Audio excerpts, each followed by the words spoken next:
Se jibda proġett ta' restawr fuq il-faċċata prinċipali u t-torriet ta' Niepen tal-Knisja Parrokjali ta' Santa Katarina fiż-Żurrieq.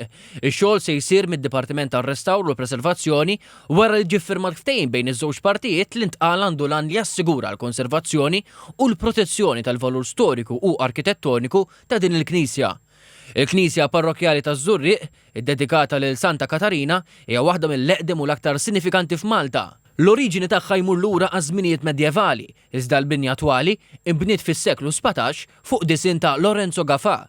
Il-Knisja hija magħrufa għall-intern artistiku tagħha li jinkludi xogħlijiet ta' pitturi rinomati. Permezz ta' dan il-proġett hekk il-komunità tibbenefika ħafna kif tafu jinvolvu spejjeż kbar, nħossu ħafna grati aħna li ġejna fdati b'dan il-patrimonju missirietna li nħalluh ukoll tajjeb għall-ġenerazzjoni oħra. Bħala parti mix-xogħlijiet se jsir waterproofing fuq is-soqfa tal-kumpless kollu tal-Knisja. Barra minn hekk, ser isir restawr tal-ftuħ tal-kopli tal-Kappella tal-Ġnub flimkien mad-disinn u l-installazzjoni ta' dawl estern u t-titjib fis-sistema ta' protezzjoni kontra s-sajjetti għat-torriet ta' Niepen.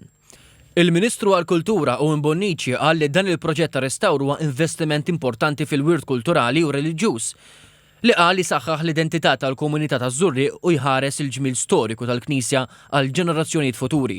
U faħħar il-preparazzjoni u d-dedikazzjoni ta' kollha involuti u sostna l-inizjattivi bħal dawn se ħajja ġdida l-qalba tal-irħula Maltin. Qal ukoll li dan il-proġett jingħaqad ma' proġetti oħra ta' restaw ta' knejjes li saru, fosthom il-Knisja tal-Ġeżwiti fil-Belt Valletta u l-Knisja ta' Trinità fil-Marsa.